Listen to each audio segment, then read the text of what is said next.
Sebelum kita memulai acara, marilah kita berdoa sesuai dengan ajaran dan kepercayaan masing-masing. Berdoa mulai.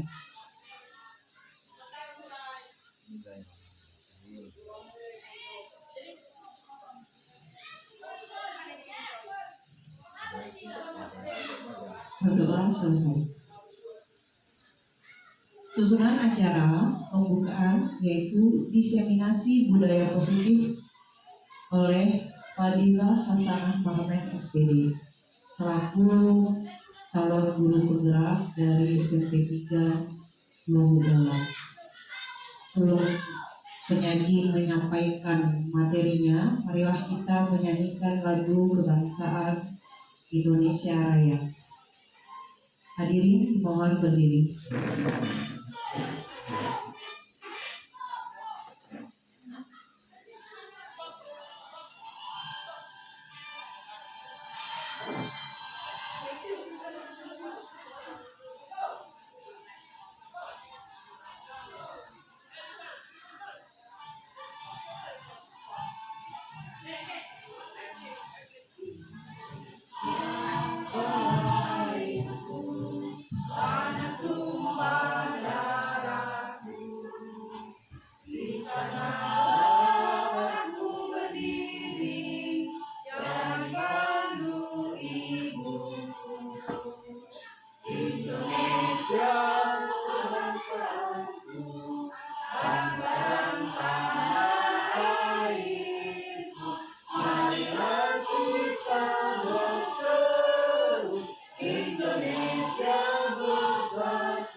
Hadirin, kami persilakan duduk kembali.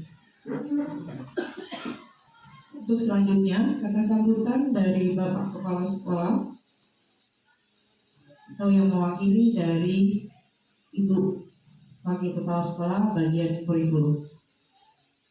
Pada Ibu Sunarsi SPD kami persilakan. Assalamualaikum warahmatullahi wabarakatuh. Waalaikumsalam. Selamat pagi Bapak dan Ibu. Terima kasih atas kesempatan yang diberikan kepada saya untuk menyampaikan sedikit kata sambutan tentang program Budila hari ini, yaitu diseminasi budaya positif sebagai syarat untuk salah satu syarat memenuhi aksi nyata untuk calon guru penggerak. Yang saya hormati Bapak Kepala SMP Negeri 3 Luwu Dalam, yang saya hormati Bapak Ibu Majelis Guru. Saya di sini hanya ingin menyampaikan terima kasih kepada Bu Dila karena di SMP 3 ini dialah pionir, perintis untuk mengikuti calon guru penggerak yang diprogramkan oleh pemerintah pusat. Jadi kalau kita sebagai guru, kita memang harus selalu berinovasi, selalu update terhadap pengetahuan-pengetahuan terbaru, dan guru penggerak adalah salah satu wadah untuk kita terus mengembangkan kemampuan kita sebagai seorang guru yang kompeten. Dengan adanya Bu Dila mengikuti ini, saya mengharapkan teman-teman yang lain juga termotivasi, kemudian bisa ikut mengikuti langkah dan jejak Bu Dila, ikut mengikuti program calon guru penggerak ini. Dan akhirnya Saya ucapkan selamat kepada Bu Dila, semoga kegiatan hari ini berjalan lancar, kemudian program guru penggeraknya juga bisa diselesaikan dengan baik. Saya rasa itu saja yang bisa saya sampaikan. Terima kasih. Saya akhiri. Wassalamualaikum warahmatullahi wabarakatuh. Baik, terima kasih atas sambutannya Bu Sunarsi. Selanjutnya acara berikutnya adalah penyampaian materi oleh Bu Fadila Hasanah Marven, yaitu diseminasi budaya positif. Kepada Ibu Fadila, kami persilakan. Terima kasih untuk moderator. Bismillahirrahmanirrahim. Assalamualaikum warahmatullahi wabarakatuh. Waalaikumsalam warahmatullahi wabarakatuh. Dan selamat pagi untuk Bu Lita dan Bu Eli. Terima kasih banyak Bapak Ibu guru telah menyempatkan waktunya pada pagi hari ini dalam acara diseminasi budaya positif, di mana yang akan dipaparkan oleh saya sendiri. Nah, di sini walaupun sebenarnya ini adalah tugas praktik dari calon guru penggerak, tapi saya berharap apa yang saya paparkan nanti dapat bermanfaat untuk Bapak Ibu semuanya. Baiklah Bapak Ibu guru, di sini saya mengambil tema yaitu tentang budaya positif. Nah, sebelum melanjutkan apa itu budaya positif, kira-kira Bapak Ibu guru apa yang sudah dipikirkan tentang budaya positif? Kira-kira apa Bapak Ibu? Coba Bu Lita. Budaya positif itu salah satunya kedisiplinan,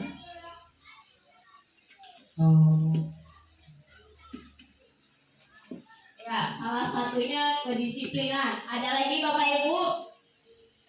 Budaya positif. Kalau misalnya tanggung jawab, kira-kira itu masuk nggak ke dalam budaya positif? Masuk ya Bapak Ibu, karena tanggung jawab itu adalah suatu perilaku yang baik, Bapak Ibu. Nah, langsung saja. Nah, di sini ada beberapa pertanyaan. Di sini saya meminta Bapak Ibu guru setuju atau tidak dari pertanyaan yang ada di depan layar. Nah, yang pertama, pemberian hukuman dapat mendisiplinkan murid. Kira-kira setuju atau tidak Bapak Ibu? Ayo Bapak Ibu, setuju atau tidak? Setuju? Setuju. Nah, yang kedua, pemberian hadiah meningkatkan prestasi murid. Setuju. Nah, yang ketiga, guru harus mampu memberikan solusi untuk setiap siswa yang bermasalah. Setuju semua kayaknya ya Bapak Ibu. Nah, yang terakhir, guru berperan sebagai teman pada muridnya. Setuju? Ada yang setuju, ada yang tidak. Berarti intinya dari keempat pertanyaan ini pada setuju ya Bapak Ibu. Ya. Oke, kita lanjut ya Bapak Ibu. Nah, di sini akan membahas tentang positive mindset atau berpikiran positif. Di sini budaya positif yaitu perwujudan dari nilai-nilai atau keyakinan universal yang dilakukan di sekolah. Nah, jadi Bapak Ibu, di sini nilai-nilai yang kita ambil itu adalah nilai-nilai kebaikan ya Bapak Ibu. Jadi dari budaya positif itu kita mengambil nilai-nilai kebaikan supaya dapat kita terapkan pada di sekolah kita. Saya rasa kita semua sebagai seorang guru pasti sudah menerapkan tentang budaya positif ini pada murid-murid kita di sekolah. Ya kan Bapak Ibu? Benar atau tidak? Nah, Bapak Ibu, di sini nanti yang akan saya paparkan konsep inti untuk menciptakan budaya positif itu ada 6. Yang pertama yaitu disiplin positif, yang kedua motivasi perilaku manusia, yang ketiga keyakinan kelas atau sekolah, dan yang keempat kebutuhan dasar manusia, yang kelima posisi kontrol seorang guru, dan yang keenam segitiga restitusi. Nah, dari keenam ini kira-kira mana yang belum pernah Bapak Ibu dengar sebelumnya? Poin kemana? Yang mana Pak? Ya, poin keenam ya Bapak Ibu, segitiga restitusi. Nah, nanti akan saya paparkan. Nah, Bapak Ibu, di sini saya meminta tolong Bapak Ibu, marilah sama-sama kita menggenggam tangan kita masing-masing. Coba Bapak Ibu menggenggam tangan Bapak Ibu masing-masing. Satu aja Bapak Ibu, nggak usah banyak-banyak, satu aja. Nah, di dalam genggaman ini ada sesuatu yang sangat berharga.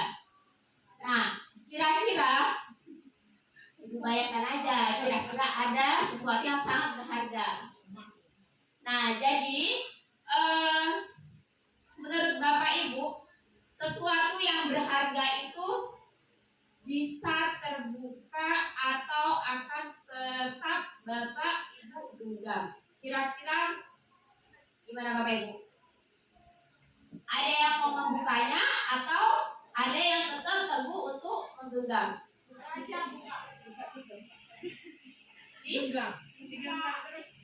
Ada yang menggenggam, ada yang membuka. Yang menggenggam ini kira-kira jika ada teman yang membujuk ataupun menghardik dengan menggoda, kira-kira genggaman tangan ini tetap teguh nggak pada pendiriannya? Tergantung godaannya, Bu. Oh, tergantung godaannya ya Pak. Manusiawi ya, manusia itu mudah tergoda.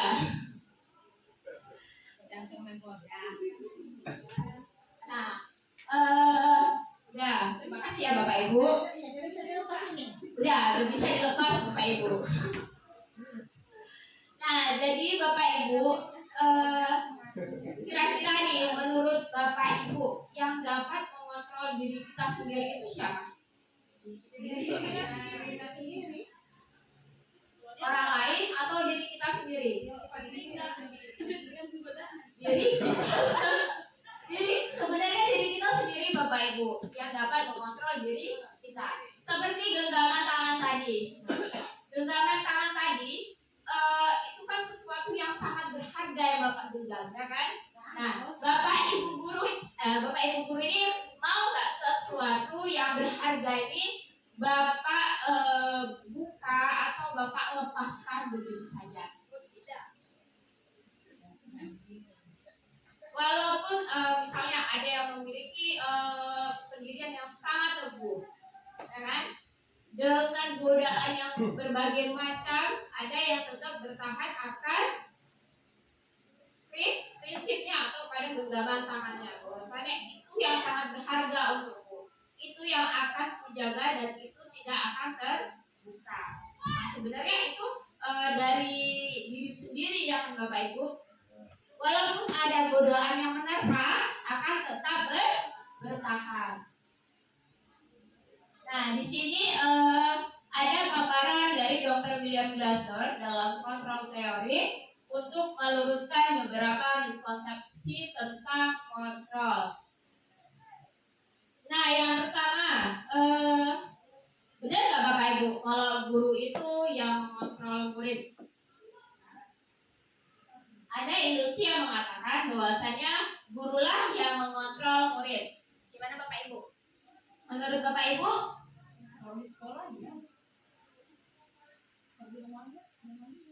Berarti intinya gurulah yang mengontrol murid, ya kan? Sebenarnya salah Bapak Ibu. Bukan gurulah yang mengontrol murid. Contohnya saja seperti ini. Jika ada anak yang tidak mengerjakan PR dalam suatu pelajaran, ya kan? Nah, itu dari siapa yang menggerakkan hatinya supaya dia tidak mengerjakan PR tersebut?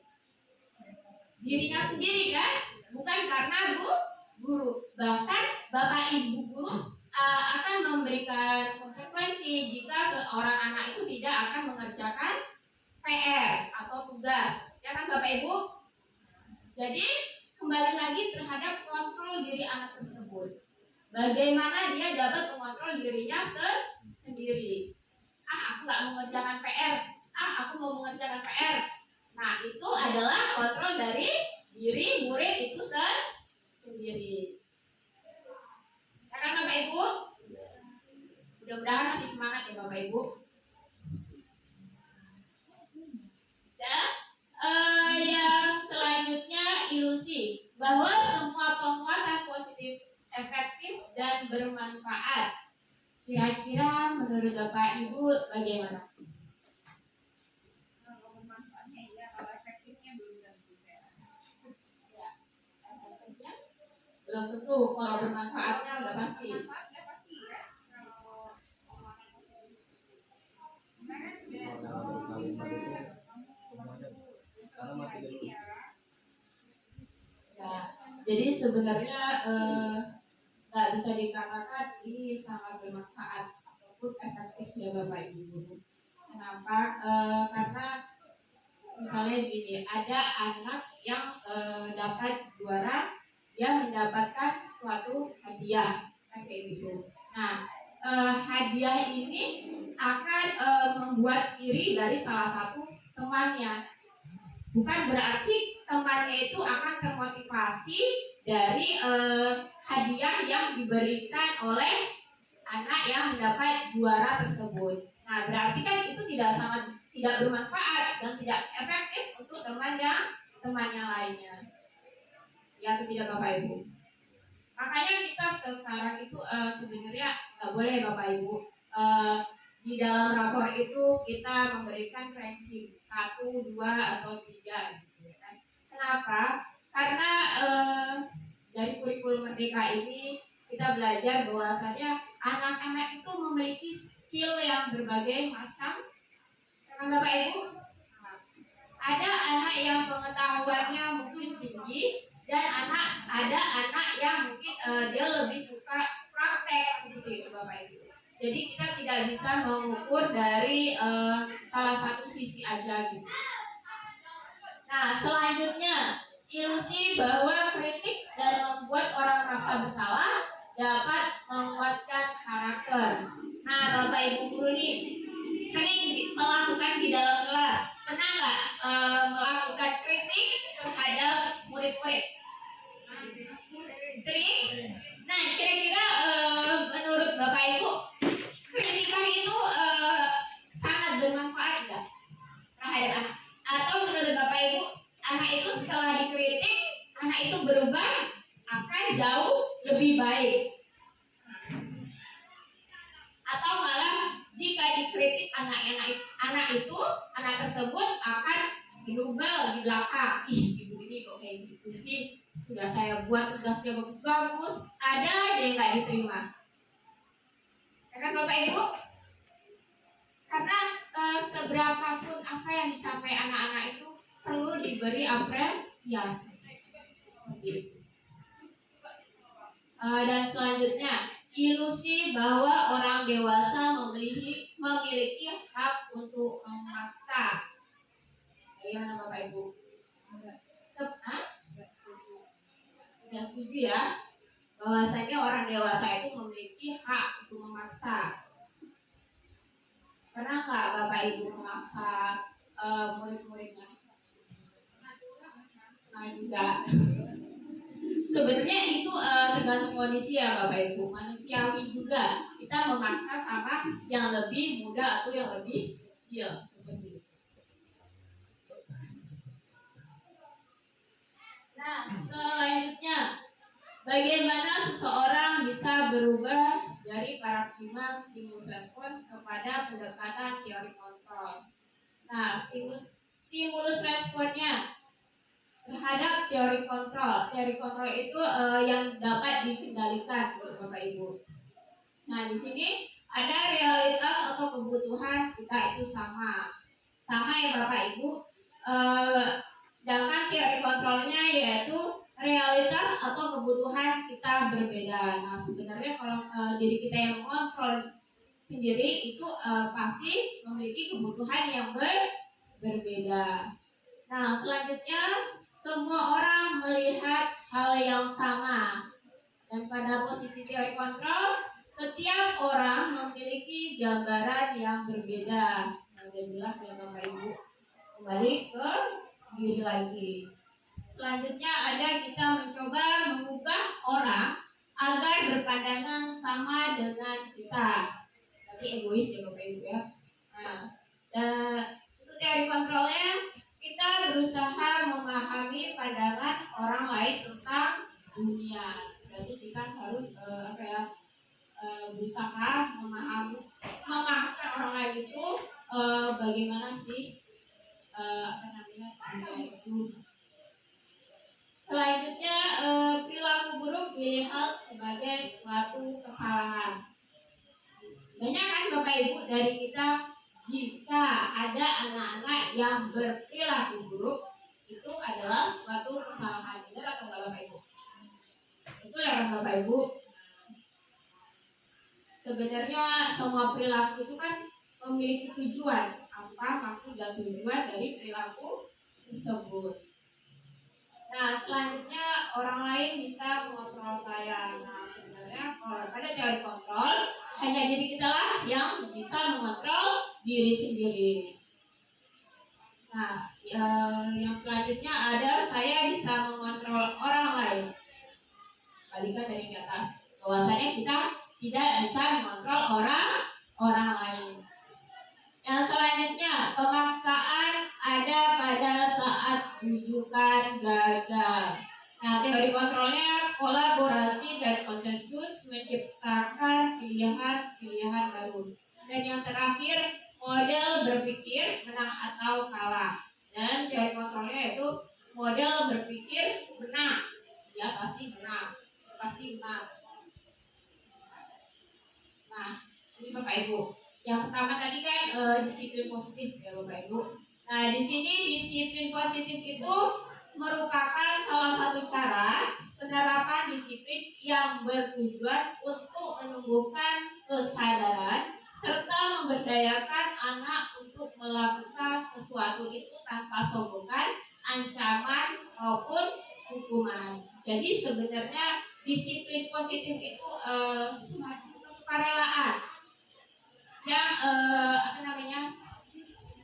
tidak bisa dipaksa.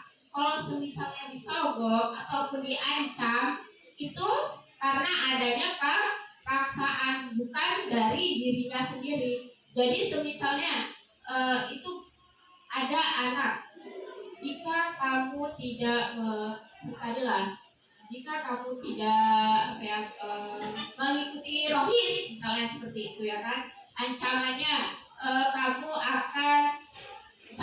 akan push out misalnya seperti itu, ataupun hukumannya seperti itu. Nah, sebenarnya itu kurang baik ya Bapak Ibu, kurang efektif. Jadinya disiplin positif itu bukan untuk memaksa, tapi disiplin positif itu lebih dari kesukarelaan dari diri sendiri, gitu Bapak Ibu. Nah, selanjutnya Bapak Ibu di sini ada nilai-nilai kebajikan universal. Nah, di depan ini ada profil pelajar Pancasila ya Bapak Ibu. Bapak Ibu semua pasti udah hafal ya kan, tanpa melihat di depan apa saja profil pelajar Pancasila. Nah, yang pertama ada beriman bertakwa kepada Tuhan Yang Maha Esa dan berakhlak mulia. Dan selanjutnya ada berkebinekaan global, bergotong royong, kreatif, bernalar kritis, dan mandiri. Nah, tentu saja dari keenam dimensi tersebut memiliki nilai-nilai kebajikan yang baik, yang mengarah pada disiplin positif. Ya atau enggak Bapak Ibu? Ya kan? Nah, di sini ada motivasi perilaku manusia. Nah, motivasi perilaku manusia. Ya, yang pertama ada menghindari ketidaknyamanan atau hukuman. Yang kedua, mendapat imbalan atau penghargaan.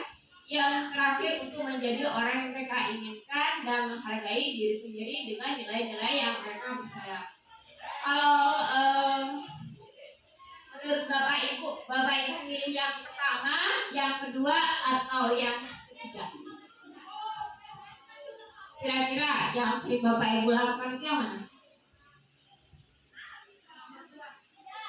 Yang nomor 2, mendapat imbalan atau penghargaan. Jadi mengerjakan sesuatu karena termotivasi oleh imbalan. Manusiawi ya Bu ya, sangat manusiawi, tidak bisa dielakkan.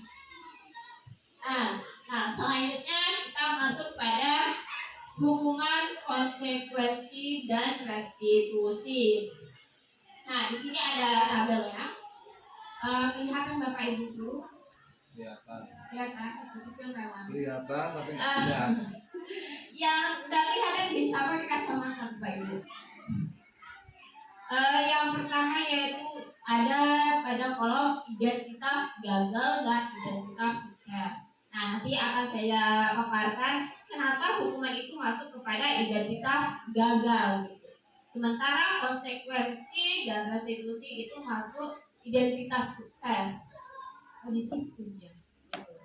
Nah, di sini bisa kita lihat ya salah satunya Bapak itu.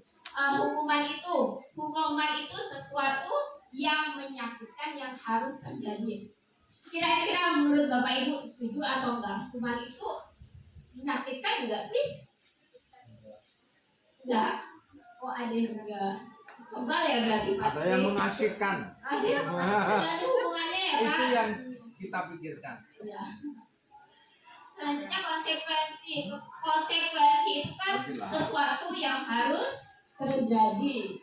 Dan restitusi itu merupakan suatu pilihan. Nah, ini penjelasannya Bapak Ibu. Hukuman itu tidak terencana, bersifat satu arah, bisa berupa hukuman fisik, psikis, atau kata-kata kasar. Nah, jadi hukuman itu sifatnya satu arah, di mana diberikan tanpa adanya kesepakatan. Seperti itu Bapak Ibu. Nah, jadi kalau hukuman itu dia sifatnya lebih ke fisik ya Bapak Ibu. Atau misalnya kita menghardik orang atau peserta didik kita. Dan selanjutnya konsekuensi. Di sini konsekuensi itu dia bersifat terencana dan disepakati. Bentuk-bentuk konsekuensi itu dibuat oleh guru. Jadi misalnya gini Bapak Ibu, jika Bapak Ibu sebagai wali kelas, jika ada salah satu murid yang tidak piket, jadi dalam satu kelas itu sudah membuat kesepakatan. Bagi siapa yang tidak piket akan memiliki tugas tambahan, gitu Bapak Ibu. Jadi nanti kedepannya kalau misalnya ada murid yang tidak melaksanakan tugas tersebut atau tidak piket, dia sudah tahu konsekuensinya itu ini seperti itu. Jadi konsekuensi itu sudah direncanakan sebelumnya. Nah, yang ketiga restitusi. Restitusi adalah proses menciptakan kondisi bagi murid untuk memperbaiki kesalahan mereka, sehingga mereka bisa kembali pada kelompok mereka dengan karakter yang lebih kuat. Seperti itu Bapak Ibu. Jadi restitusi ini dia tidak menghukum, tidak menjatuhkan. Jadi dia malah memperkuat karakter dari diri anak tersebut. Seperti itu Bapak. Nah, di sini ada kolom hukuman atau konsekuensi. Coba Bapak Ibu perhatikan kolom di depan. Mencatat 100 kali di dalam buku kalimat. Saya tidak akan terlambat lagi karena terlambat ke sekolah. kira-kira hukuman atau konsekuensi. Apa Bapak Ibu? Hukuman. Hukuman, konsekuensi, hukuman. Hukuman ya? Iya. Sering dulu. Itu zaman 75. Saya tidak akan lihat lagi. Udah lama itu. Sebenarnya ini Konsekuensi konsekuensi kali itu. Bapak Ibu, bukan hukuman. Hah? Sebenarnya ini konsekuensi, bukan Alas- hukuman. Alasan itu apa nih Pak? Kita model dialog aja lah, daripada ini kan terkesan Di informatif, teori ya. informatif normatif, jadi ya nggak apa-apa ya. Terima Ya, kasih. nanti kita bisa sharing Pak. Kita Oh, habis ini? sharing dulu. Keburu hilang yang tadi. Kita lanjut deh Bapak Ibu. Dan selanjutnya lari mengelilingi lapangan basket 2 kali karena terlambat hadir di sekolah. Hukuman. Ya Bapak Ibu. Mana suaranya? Oh masih loading ya Bapak. Ya ini adalah hukuman. Dan yang selanjutnya membersihkan coretan yang dibuat di meja tulis. Hukuman atau konsekuensi? Oh, ini konsekuensi kalau ini. Ya, konsekuensi. Ya, apa ya? Kalau ini lebih masuk akal daripada yang di atasnya itu. Membersihkan coretan yang dibuatnya, berarti kan dia harus memang tanggung jawab. Nah kalau yang mencatat 100 kali itu kayaknya kok hukuman itu. Iya, Bapak Ibu. Teruskan Bu. Udah. Nanti kita Selanjutnya, murid diminta untuk push up 15 kali karena tidak menggunakan masker. Jelas ini hukuman ya, jelas hukuman ya Bapak Ibu. Ada lagi, 3 lagi. Bapak Ibu. Nah di sini berdiri di depan kelas sambil mengangkat kaki satu karena tidak bisa menjawab pertanyaan. Hukuman atau konsekuensi? Hukuman atau konsekuensi? Hukuman. ini baru konsekuensi ini. Nah, selanjutnya membersihkan tumpahan air di meja tulis karena tersenggol pada saat belajar. Konsekuensi. Nah, yang terakhir kehilangan 10 menit jam istirahat untuk mengerjakan tugas karena terlambat datang dan tinggal pelajaran. Konsekuensi dia lah lambat kok. Saya kasih satu lagi tambahan. Misalnya ada anak yang terlambat dalam pelajaran PJOK, dia diberikan tugas tambahan mengelilingi lapangan. Itu konsekuensi atau hukuman? Lihatnya dulu karena kawannya tadi udah pemanasan, makanya dia harus pemanasan dulu daripada cedera. Nah ini pertahanan selamat. Itu konsekuensi kalau itu. Konsekuensi hukuman. Masuk konsekuensi. Kenapa? Karena dia tugasnya itu berhubungan dengan mata pelajarannya, walaupun itu fisik karena mata pelajaran PJOK kan bisa dimasukkan ke dalam teori ya kan Pak Tri?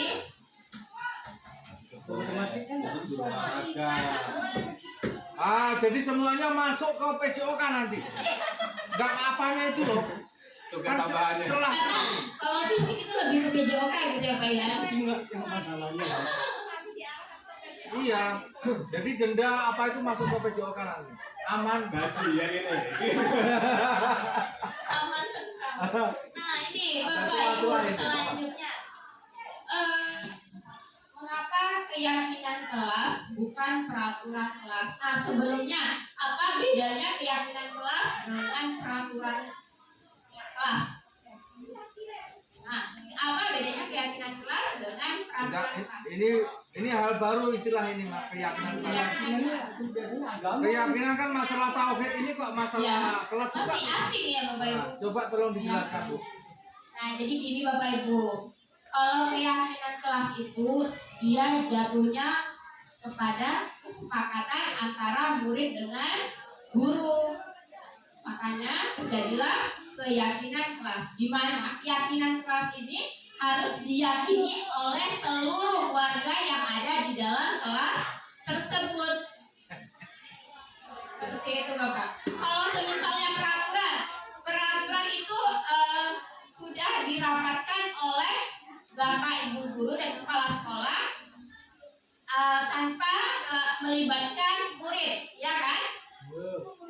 Ya kan? Kalau peraturan, jadi peraturan ini kita yang menerapkan di kelas tersebut, kita yang menerapkan di sekolah tersebut tanpa tanya dengan anak. Kira-kira peraturan ini cocok nggak? Ya kan Bapak Ibu? Kita kalau membuat peraturan, nggak pernah kita tanya anak kan? Jadi peraturan itu ditetapkan oleh para dewan guru tanpa melibatkan Kejaksaan anak. polisi buat peraturan di bidang warga. Nah, Ya kan? Kalau polisi buat peraturan, Ya, kalau polisi peraturan bukan keyakinan. ya. Kalau di kelas itu kita membuat keyakinan. Maksudnya seperti ini. Kenapa kita membuat keyakinan kelas di dalam kelas? Supaya apa? Kita tanyalah, sama-sama kita berdiskusi dengan peserta didik kita atau dengan murid kita. Kita tanya sama anak-anak, kira-kira dalam kelas kita apa yang harus kita buat supaya kelas kita itu menjadi aman, nyaman, dan tertib. Jadi ada kesepakatan antara pihak guru dan murid. Ada kesepakatan aja gitu. ya istilahnya itu Ya, pertamanya kita buat dulu kesepakatan. Nanti terakhir kita jadikan keyakinan. Jadi keyakinan ini harus kita yakini, harus kita pegang teguh gitu Bapak Ibu. Karena kita sudah membuat kesepakatan, makanya dibuat dengan keyakinan kelas. Seperti itu. ya pokoknya materi ini udah disepakati beliau-beliau, jadi kita tinggal ngikut aja. Mungkin agak jauh berbeda dengan penerapannya kita di sekolah ya Bapak. Namanya diskusi. Kalau dulu kan peraturan kelas. Iya. Ya, artinya kalau peraturan kita ngasih. Nggak, masalahnya kalau di SMP ini wali kelas sama anak-anak itu cenderung diskusi, mesti itu. Iya. Nah, ya cuma istilahnya aja peraturan tata tertib kelas satu. Itu kira-kira dari sananya kayak. Lanjut. Nanti kita bisa berantem habis ini. Aduh gawat ini.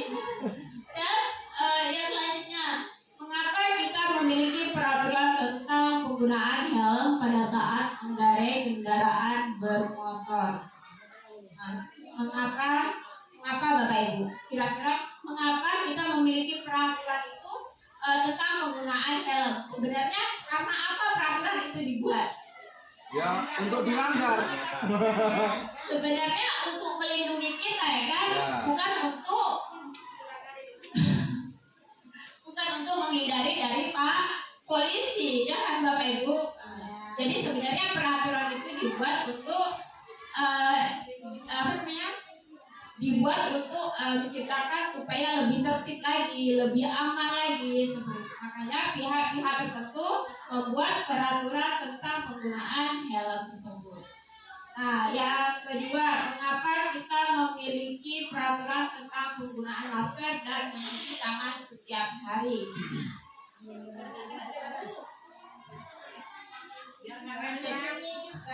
Ya sama itu.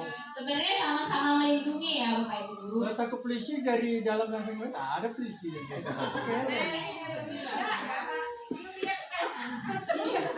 Intinya melindungi loh Dia Pak. kesadaran. Iya kesadaran kan Bapak. Jadi kalau misalnya kata-kata polisi di sini nggak ada polisi ya. Ya. Ada razia orang lengkap semua pakai. Iya. Kalau guru-guru SMP ini keyakinan. Tanpa memang helm kita.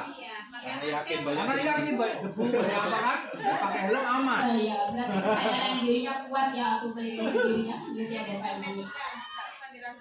Tidak usah diragukan. Nah, di sini Bapak Ibu, di sini ada langkah membuat keyakinan kelas. Yang pertama, siswa menulis keyakinan yang mereka inginkan. Nah, jadi di sini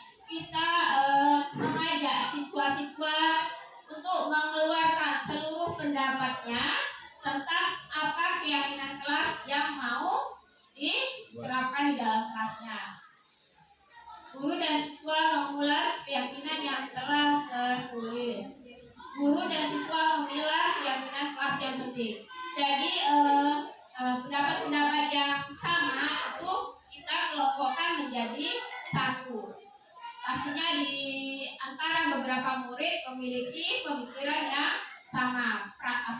Keyakinan apa yang mau dibuat di dalam kelas. Nah, yang terakhir mengecek administrasi keyakinan kelas. Yang keempat ini Bapak Ibu Guru, mengubah keyakinan kelas menjadi kalimat positif. Jadi gini Bapak Ibu Guru, kita kan membuat keyakinan kelas. Jadi keyakinan kelas itu kalimatnya nggak boleh dia itu bersifat negatif. Misalnya gini, ada anak-anak yang berpendapat tidak boleh ribut di dalam kelas. Itu kalimat positif atau negatif? Negatif ya Bapak Ibu. Tidak boleh ribut di dalam kelas. Kalau kalimat positifnya kira-kira gimana? Ribut lah. Jangan ada suara. Ribut lah. Bahkan kalimat itu kan kalimat positif. Ributlah di dalam hati. Oh ya, jadi dong. Oh gitu ya, ributlah di dalam. Nah jadi kalimat positifnya bisa seperti ini Bapak Ibu. Apa namanya? Jagalah keamanan kelas. Positif. Positif. Misalnya jangan membuang sampah. Negatif. Jangan membuang sembarangan. Ternyata itu kalimat negatif. Sampah pada tempatnya. Ya, kalimat positifnya buanglah sampah pada tempatnya. Jadi sekarang ini kita merujuk kepada istilah-istilah aja Bapak Ibu. Kalau Ya. sebenarnya maknanya sama.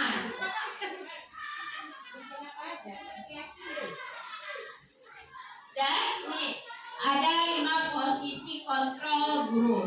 Yang pertama penghukum, membuat merasa bersalah, teman, pemantau ataupun manajer. Nah, saya mau Bapak Ibu guru memilih dari kelima ini. Dari Bu Sunarsi dulu ya. Bu Sunarsi kira-kira memilih 5 kontrol yang mana nih? Saya lebih suka ke pemantau. Pemantau. Saya manajer. Saya membuat merasa bersalah.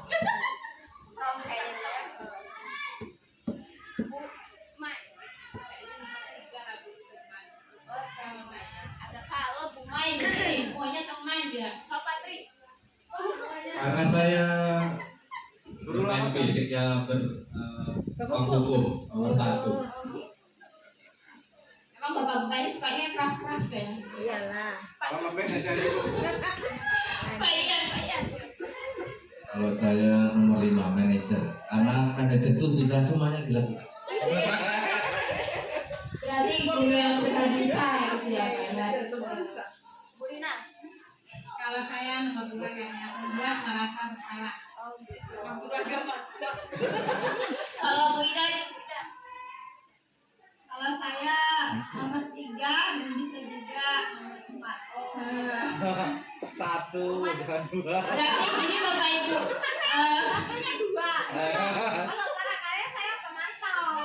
Berarti gini, diam-diam rupanya memantau gitu ya kan. Kalau Bu Eli, Saya lebih suka yang nomor 3. lebih ke teman.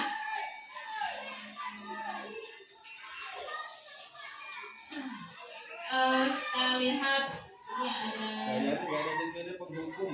Padahal yang salah dihukum Iya. kabeh. Kalau saya manajer semua bisa dilakukan. Teman ada penghukum lah. Iya. Karena kita apa tadi? Ini Bapak Ibu guru, bisa kita lihat videonya untuk posisi penghukum. Ini Eli tengok.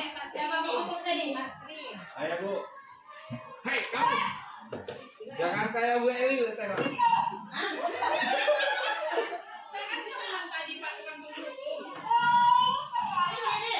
Kan?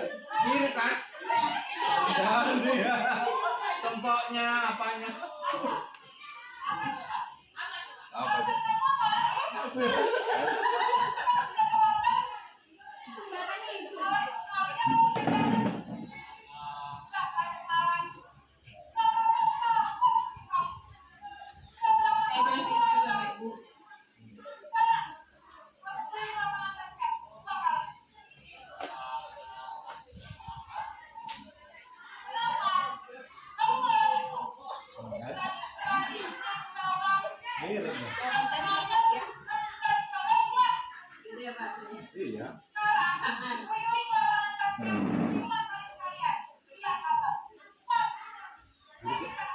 JOK tadi. Nah, ini posisi pembuat rasa bersalah di videonya.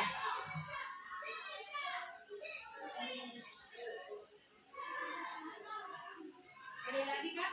Ada lagi. Iya. Siapa tadi? Bu Lita ya?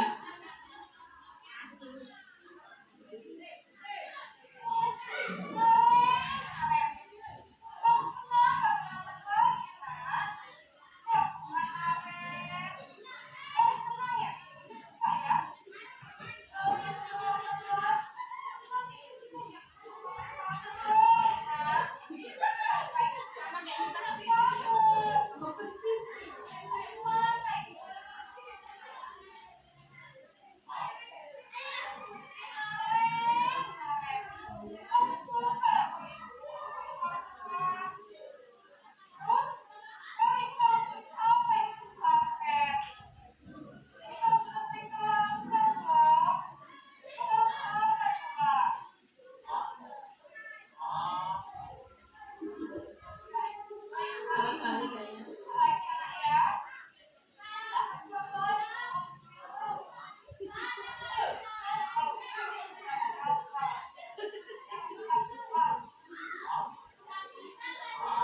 Sekali. Lihat prolog.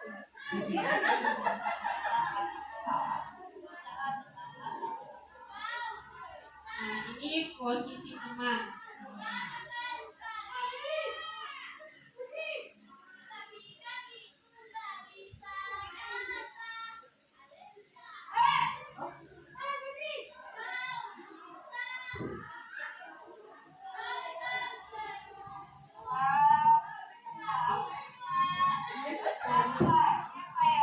Posisi teman ini pas.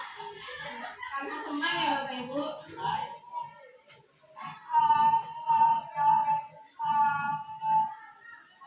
Yang pernah gini nggak Bapak Ibu?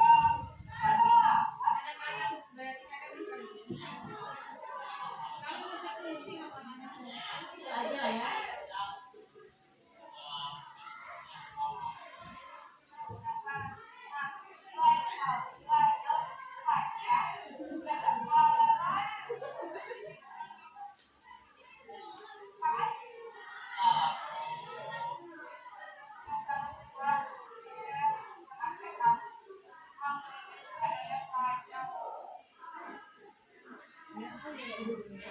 Nah, yang posisi pemantau.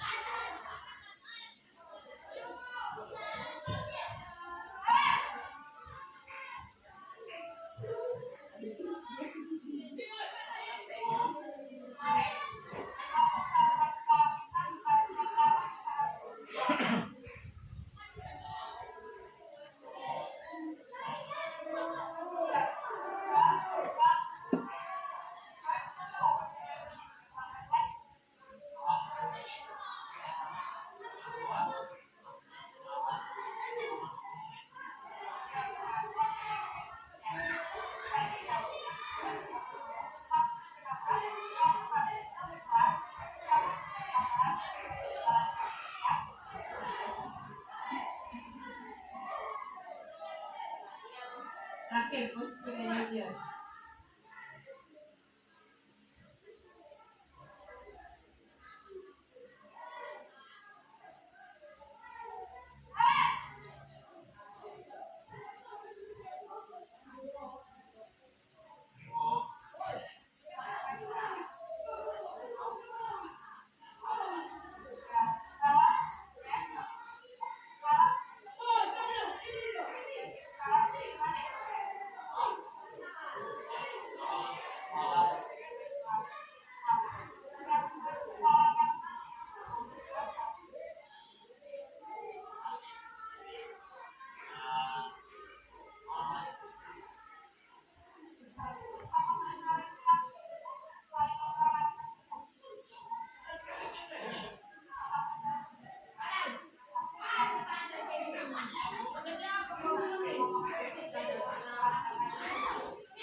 Nah, jadi tadi itu tayangan dari simak kontrol seorang guru.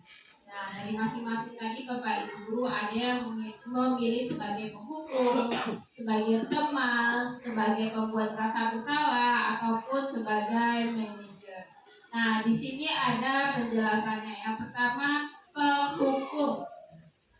Guru yang berposisi ini beranggapan bahwa sekolah memerlukan alat untuk bisa menekan siswa untuk bisa mengikuti aturan yang berlaku. Jadi kalau penghukum ini sifatnya memaksa, akan Bapak Ibu.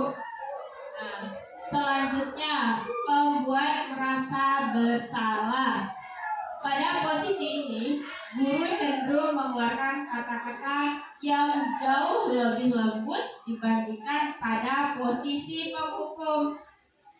Dia seorang guru ini dia membuat merasa bersalah, tetapi dengan menjatuhkan mental anak tersebut sehingga anak itu merasa dirinya itu aku salah. Aku udah buat seperti ini, walaupun dengan kata-kata yang lembut. Nah, yang selanjutnya pemantau. Pada posisi ini, guru tidak akan menyakiti murid. Justru pada posisi ini, guru bisa melakukan kontrol agar bisa mengendalikan dan mengarahkan perilaku atau tindakan siswa. Nah, ini pada posisi pemantau.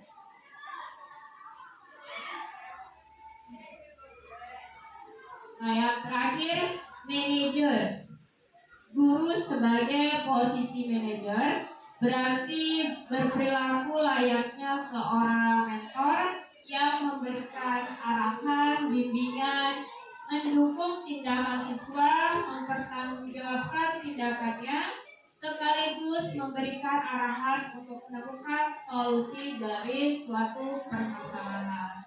Jadi manajer ini lebih mengayomi, begitu ya Bapak Ibu.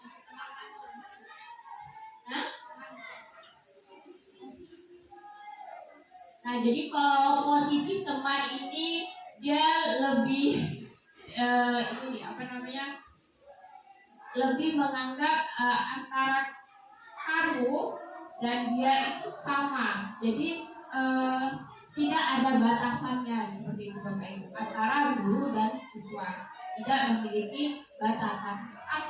Jadi anak itu karena beranggapan bahwasanya guru itu adalah temanku, jadi dia hanya menyukai satu guru. Jadi di dalam suatu kelas misalnya gitu kan berbagai mata pelajaran, hanya satu misalnya teman si A itu misalnya Bu Mai misalnya gitu, sama Bu Mai itu orangnya enak gitu kan. Jadi dia hanya menyukai pelajaran Bu Mai karena dia beranggapan bahwasannya Bu Maila seperti ke temannya, Bu Maila yang mengerti dia seperti itu. Nah, ini pendapat dia ini, nggak ada di situ masalahnya, ya kan? Nggak kan gitu tuh, nggak setuju saya gitu.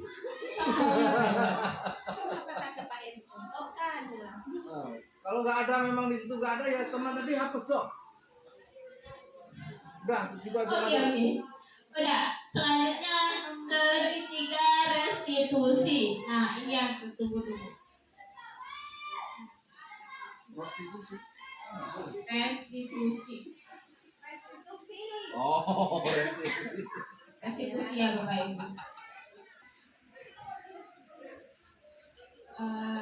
Kita dengarkan tentang penerapan segitiga restitusi.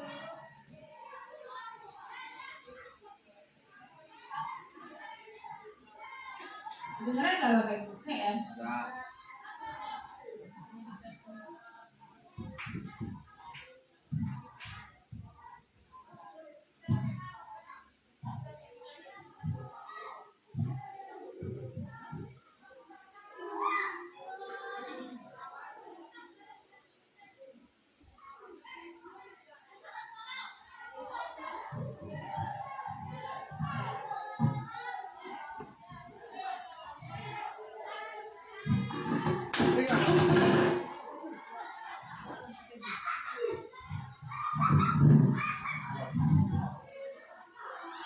Sepertinya nggak kedengaran Bapak Ibu.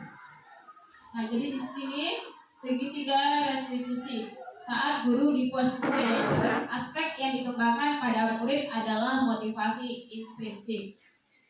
Sehingga penanaman nilai kebajikan dapat dan berkembang menjadi suatu kebiasaan positif yang akhirnya membentuk karakter murid. Nah, proses dialog ini terdiri dari 3 langkah yang digambarkan pada ketiga sisi pada segitiga restitusi. Nah, di sini ada dialog. Yang pertama yaitu kita menstabilkan identitas.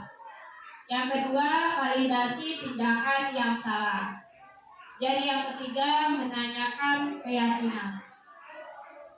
Nah, Bapak Ibu Guru, ini ada contoh tentang posisi manajer menggunakan penerapan segitiga restitusi. Ikut videonya. Segitiga sama sisi itu. Matematika ya Pak. Suaranya nggak ada.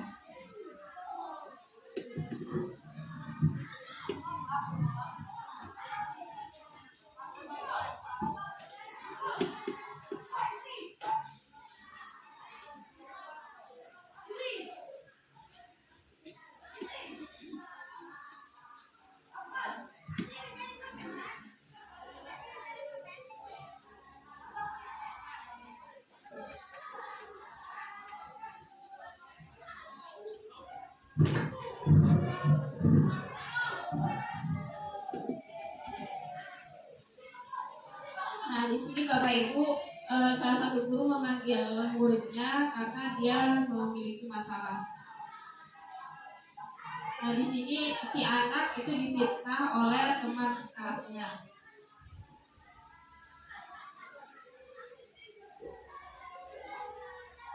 Nah, pertama seorang guru harus menstabilkan identitas anak tersebut.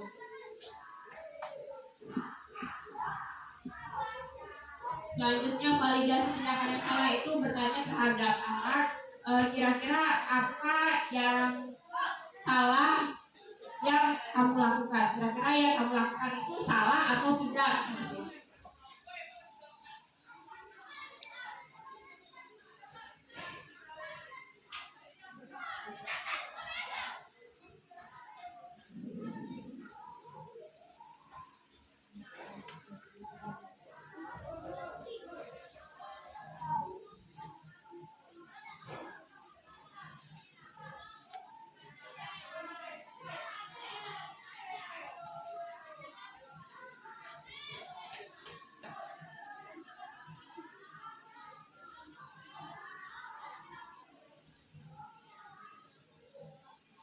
Terakhir, menanyakan keyakinan kelas.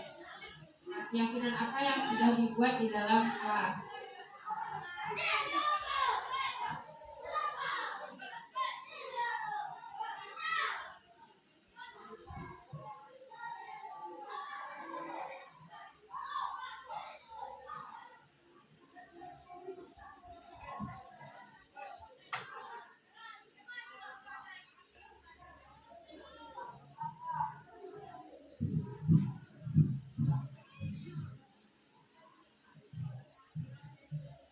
Bukan saja tulisannya Bapak Ibu, suaranya nggak keluar.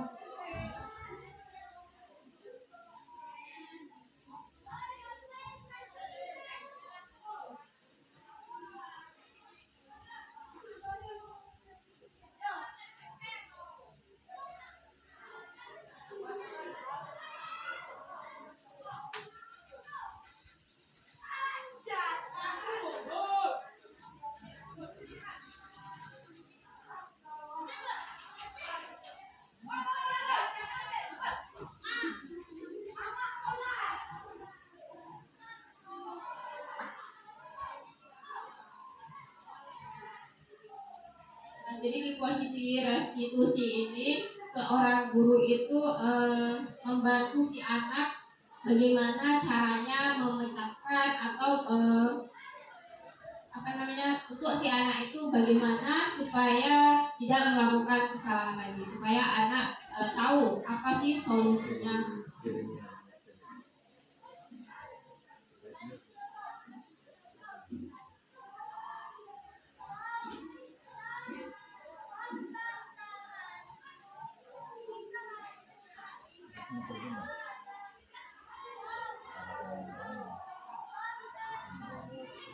Bapak Ibu, sisi dari menstabilkan identitas. Yang pertama, berdasarkan prinsip membuat kesalahan adalah bagian dari proses pembelajaran.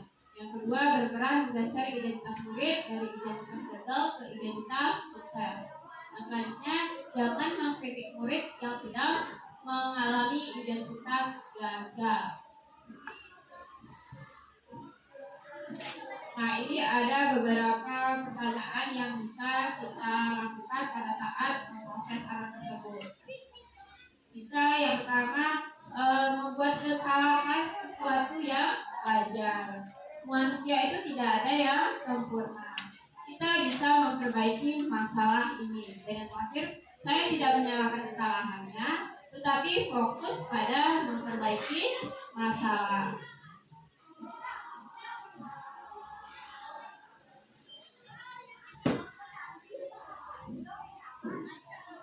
Dan yang kedua ada validasi tindakan yang salah.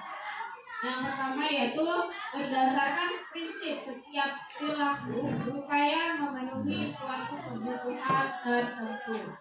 Dan yang kedua, guru akan bergeser dari pemikiran stimulus respon menjadi proaktif. Dan yang ketiga, mengenali dan mengakui kebutuhan murid ini dapat memperbaiki hubungan dengan murid.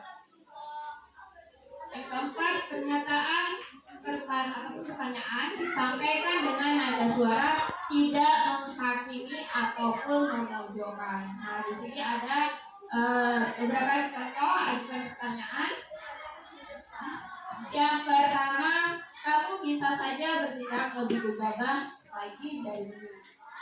Dan yang kedua, kamu bukan melakukannya tanpa suatu alasan tertentu. Dan yang ketiga, kamu melakukannya karena mempertahankan sesuatu yang penting bagimu. Dan yang keempat, mungkin kamu bisa mempelajari suatu perilaku yang baru yang lebih efektif dan bijaksana. Dan yang ketiga, menanyakan keyakinan. Yang pertama, teori kontrol menyatakan bahwa dasarnya kita termotivasi secara intrinsik, berarti dari dalam motivasinya. Yang kedua, saat perilaku telah divalidasi dan identitas sukses telah stabil, maka murid telah siap mengajukan keyakinannya dengan tindakan yang salah.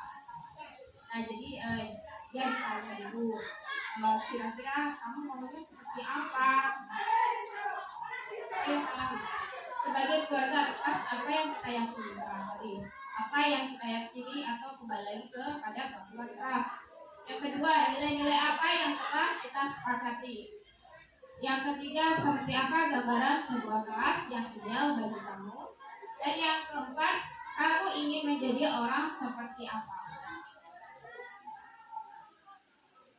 Bapak Ibu. Nah, di sini ada hal-hal yang perlu diperhatikan dalam segitiga restitusi. Yang pertama, perilaku yang salah perlu dikaitkan dengan nilai-nilai atau keyakinan yang telah disepakati atau dipuji. Dan yang kedua, kesediaan orang yang melakukan kesalahan untuk memperbaiki masalah. Dan yang ketiga, pemecahan masalah sebisa mungkin relevan atau memiliki hubungan dengan masalah yang ada.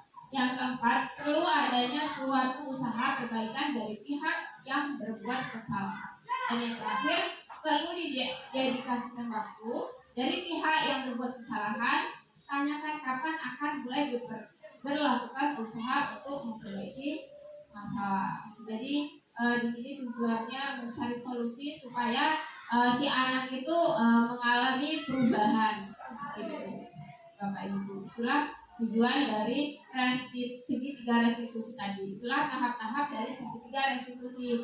Jadi segitiga restitusi ini mengajarkan kita bahwasanya proses anak itu memiliki tahapnya. Apa sih tujuan kita untuk memproses anak? Ataukah hanya menghakimi saja? Ataukah kita akan memberikan solusi bagaimana supaya anak tersebut bisa berubah?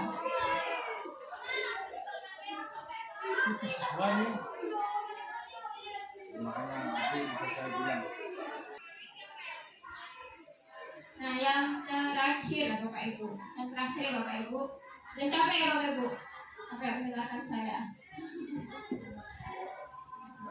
Yang terakhir yaitu kebutuhan dasar manusia. Nah, saya mau tanya, kebutuhan dasar manusia itu apa Bapak Ibu? Jadi manusia itu anak siswa nih. Manusia nih. Siswa. Kebutuhan dasar manusia itu cinta. Cinta, ya siapa yang cinta? Kasih sayang. Kasih sayang. Makan ya. Oh yang banyak nggak dikeluarin ya Bapak Ibu? Oh alah. Walah. Kumai minta tolong Kumai. Dasar. Nah ini Bapak Ibu 5 kebutuhan dasar manusia menurut Dr. William Glasser. Yang pertama kebutuhan untuk bertahan hidup. Sebetulnya seperti apa Bapak Ibu? Kebutuhan itu Kalau kebutuhan dasar, kebutuhan akan tempat tinggal, kebutuhan Sandang, akan pangan, pakaian, untuk melanjutkan hidup yang dapat kalau nggak makan nggak hidup. Akan keluarga. Nah selanjutnya ada kebutuhan kasih sayang dan rasa diterima. Nah, kayaknya lebih ke cinta nih, kasih sayang. Di sini Bapak Ibu guru masih ada nggak yang kurang kasih sayang? Jadi Masih. orang tua meninggal waktu masih kecil. Oh iya, ini kurang kasih sayang Bapak. Jadi keluarganya kemana nih Bapak kalau kurang kasih sayang? Cari tetangga lah. Oh, Hai, Bapak. tetangga ya. Nyari sebagai- Nenek-nenek mana bisa masak? Enggak, kalau saya Sayang yang tidak duit tidak ya, tidak. kalau duit banyak aman. Oh kasih sayang nggak perlu ya Bu. Sudah cukup kayaknya Bu. Udah makmur kasih sayang. Jadi setiap orang itu memerlukan kasih sayang dan rasa diterima. Bapak Ibu guru perlu nggak sih, pengen nggak sih keberadaan diri kita itu diterima oleh orang lain? ya dong. Ingin kan? Nah, itu sebagai kebutuhan dasar kita. Pengen merasa dihargai, pengen merasa kita itu diterima di tengah-tengah, misalnya kita berada di masyarakat, kita diterima oleh masyarakat seperti itu. Itu salah satu kebutuhan dasar manusia. Dan yang ketiga ada kebebasan. Kalau kebebasan ini maksudnya seperti apa Bapak Ibu? Berpikir. Berpikir. Merdeka. Mereka. Gimana? Hanya kebebasan. Kebutuhan dasar manusia itu kebebasan itu yang seperti apa? Bebas menurut berapa? Enggak di bawah tekanan, tidak ada yang memaksa. Apapun yang dia buat itu sesuai dari kehendak dia, tidak ada yang memerangi. Itu yang akan Bapak Ibu kalau kebebasan. Jadi kebebasan apa mauku itulah yang aku buat tanpa ada yang menghalangi. Dan yang keempat kesenangan. Kalau kesenangan ini seperti apa Bapak Ibu? Kalau kesenangan ini, contohnya gini, misalnya Pak Ian ini, Pak Ian membutuhkan apa namanya? Senang-senang. Sama siapa? Membutuhkan kebutuhan dasar kesenangan. Pak Ian suka menjadi bidang misalnya gitu. Nah, itu kan atas dasar apa? Atas dasar senang-senang. Atas dasar kesenangan Pak Ian ya kan? Aku suka loh jadi orang. Kalau nggak datang Pak Bu Ida, saya tak semangat ya. Balik Bapak malam Pak. Tambah sekarang di televisi. Nanti diceritakan di rumah aja lah ya kan. Nah yang terakhir penguasaan. Kalau penguasaan ini gimana? Penguasaan.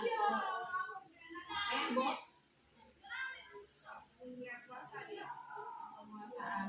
Nah kita setiap orang kan memiliki kebutuhan dari kelima ini mungkin Bingung. macam-macam ya memiliki kebutuhan Cuma yang nggak utama lah. yang nggak utama sebenarnya karena kayak gini lah misalnya ada seseorang aku ini menyuruh kamu karena merasa ingin menjadi yang terhebat ingin jadi yang terkuat seperti itu. Makanya dia memiliki 5 kebutuhan dasar sebagai penguasaan seperti itu Bapak Ibu. Dia merasa ingin dia itu yang paling hebat di kawan-kawannya supaya tidak lagi dia itu dianggap lemah oleh kawan-kawan seperti itu Bapak Ibu. Nah Bapak Ibu, ini adalah sesi terakhir. Terima kasih. Alhamdulillah, terima kasih Bapak Ibu sudah mendengarkan dan menyempatkan waktunya hari ini untuk mendengarkan celotehan saya yang mungkin kurang jauh dari kesempurnaan gitu Bapak Ibu. Dan jujur saja Bapak Ibu, ini baru pertama kali saya pegang mic ngomong. Makanya kemana coba bapaknya? Gitu ya? Oh iya. Ngomong secara frontal seperti ini Bapak Ibu. Saya sampai nggak tidur semalaman. Ayo Ya bisa Allah. nggak ya ngomong di depan secara formal. Walaupun biasanya saya suka berbicara, tetapi tidak berbicara secara formal. Apalagi di depan para suhu ibaratnya gitu ya kan. Yang mungkin pengetahuannya lebih tinggi dibanding saya. Ya mungkin apapun yang Program ini sebagai wujud aksi nyata dari Budila sebagai guru penggerak. Terima kasih. Ini banyak informasi, ada berbagai istilah-istilah baru. Salah satunya tadi ya, keyakinan terhadap Tuhan Yang Maha Esa kan lama, karena keyakinan kelas itu hal baru.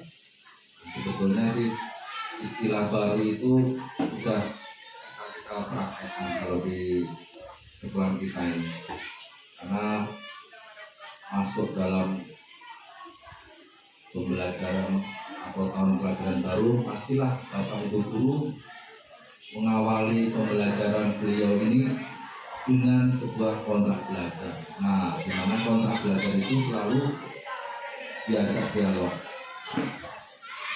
Cuma istilahnya istilah baru, makanya baru tahun ini. Terima kasih. Dan yang kedua ini adalah Merdeka Belajar ini memang salah satunya yang ibu paparkan di atas tadi, yakni jika anak-anak itu membuat suatu kesalahan, maka tindakan apa yang terbaik. Nah, yang penting tadi yang dibahas tadi nampaknya kita fokusnya anak mencari kesadaran anak. Nah, di sini.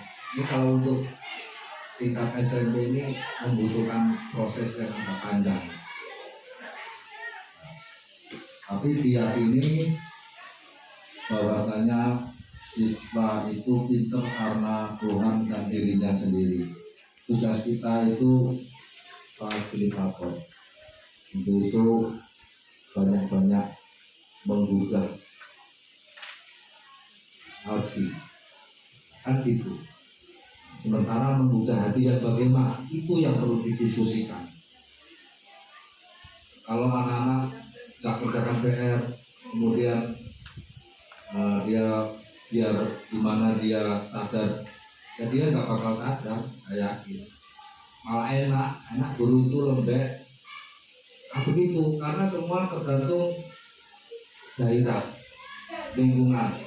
Itulah yang akan membentuk karakter anak. Nah, sekarang PR kita kan membentuk lingkungan itu, membentuk lingkungan. Misinya apa? Instrumennya gimana? Nah, itu yang mungkin sebagai tindak lanjutnya gimana? Ya kan gitu. Salah satunya peraturan tadi, karena ada beberapa yang namanya nggak boleh tuli, ditambah lagi dengan tadi model-model penghukum atau mengatur dan sebagainya di situ. Jadi tindak lanjut dari apa yang Budila sampaikan tadi, itu yang perlu kita lakukan. Dan hari ini program Ibu luar biasa, jadi membuka sebuah istilah-istilah yang baru, karena penggerak itu saya yakin semuanya materi sudah dipikirkan, sudah didiskusikan oleh tim-tim guru, bapak ibu guru penggerak di LPMP atau lembaga yang lainnya. Nah, sekarang Ibu sudah mensosialisasikan, inilah salah satu aksi nyata dari guru penggerak, dan saya rasa kawan-kawan juga sangat berterima kasih.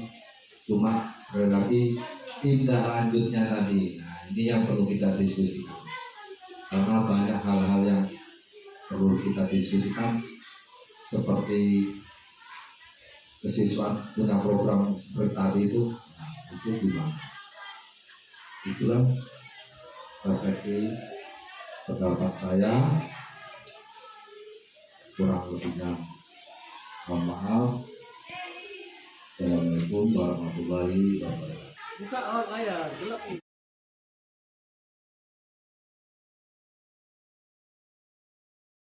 Perbedaannya peraturan dan keyakinan kelas.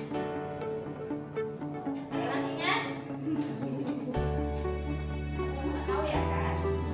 Jadi kalau peraturan itu sifatnya lebih memaksa, ya kan? Kalau peraturan itu sudah dibuat oleh pihak guru. Misalnya, tidak boleh memakai seragam selain dari jadwal yang ditentukan, ya kan?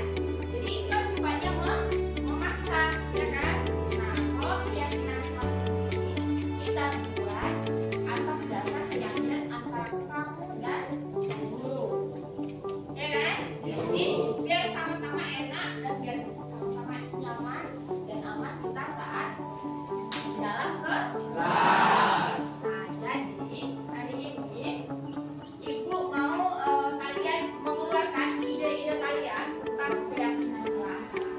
Nah, kan banyak nih kalian, berarti semakin banyak ide yang kalian keluarkan itu semakin bagus. Dan jadi di sini Ibu buat ide keyakinan kelas.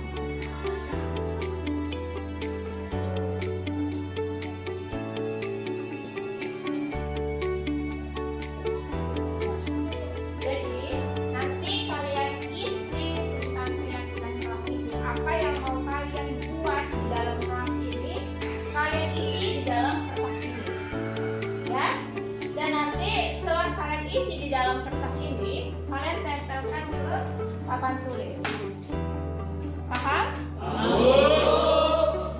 Setelah kalian tempelkan, nanti akan kita kelompokkan mana yang sedikit dan mana yang tidak sedikit. Paham?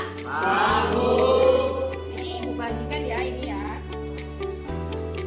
Betul jangan ya.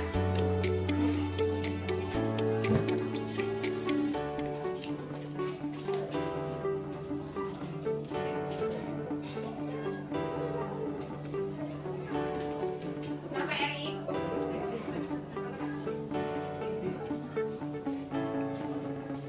Jadi silahkan kalian isi, kalian keluarkan ide-ide kalian apa yang mau kalian buat di dalam kelas ini.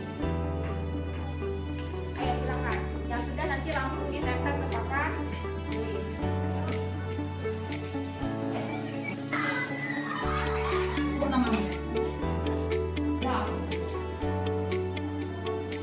Tempel udah siap? Maju.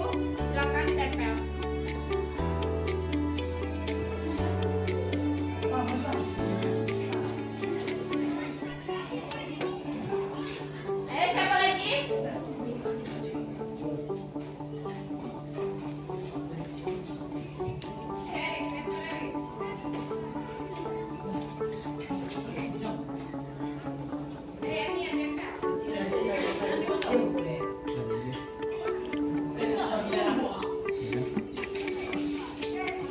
jom. Iya.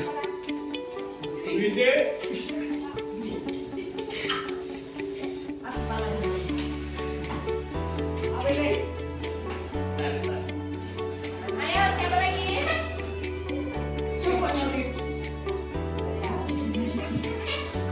Bismillah.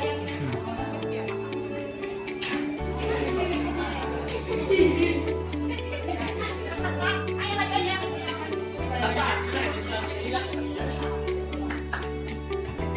Tarik bawah jadi lagi ya.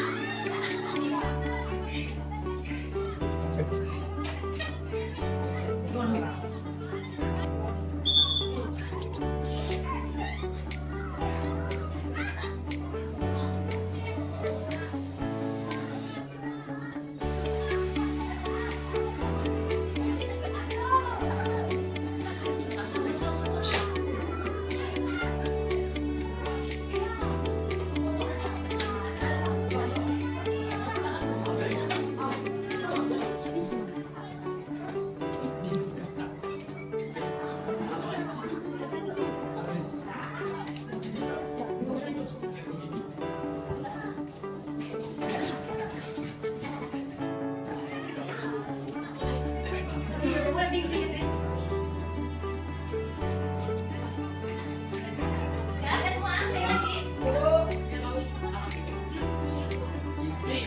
Siapa lagi yang belum?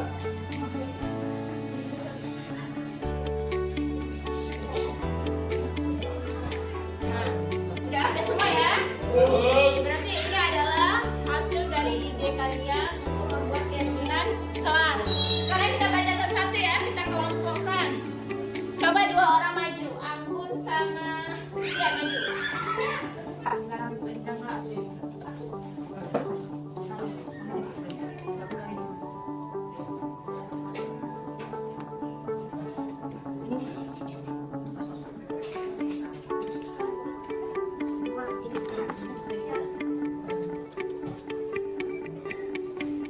Ini adalah hasil dari pengelompokan ide-ide keyakinan kelas. Oke, keyakinan kelas. Hasil keyakinan kelas. Keyakinan kelas. Masih berupa kalimat negatif, ya kan? Nah, jadi kita ubah menjadi kalimat positif, ya kan? Supaya kita yang membacanya pun berpikiran yang positif. Nah, seperti ini. Yang pertama, dilarang ribut dalam kelas. Kira-kira apa kalimat positifnya? Menjaga ketertiban kelas. Iya atau enggak? Iya. Menjaga ketertiban kelas. Nah, selanjutnya, jangan mencoret-coret bangku di dalam kelas, meja dan kursi. Apa kalimat positif? Menjaga fasilitas kelas. Menjaga fasilitas kelas, ya kan? Yang ketiga, dilarang membuang sampah sembarangan. Buanglah sampah pada tempatnya.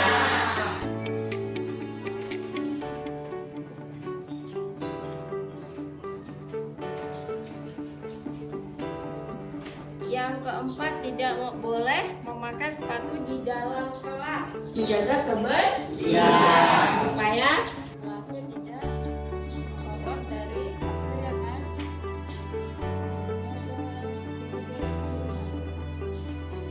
Mengurangi mencatat di kelas. Mengurangi mencatat. Bagus apa? Lebih bagus diskusi dulu, mengeluarkan pendapat. Bisa kayak gitu?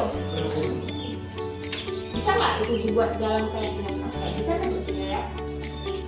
Jadi kita buat keyakinan kelas itu ada 5. Ada 4. Apa aja? Coba dibaca dari yang pertama. Menjaga ketertiban kelas. Menjaga fasilitas kelas. Menjaga kebersihan.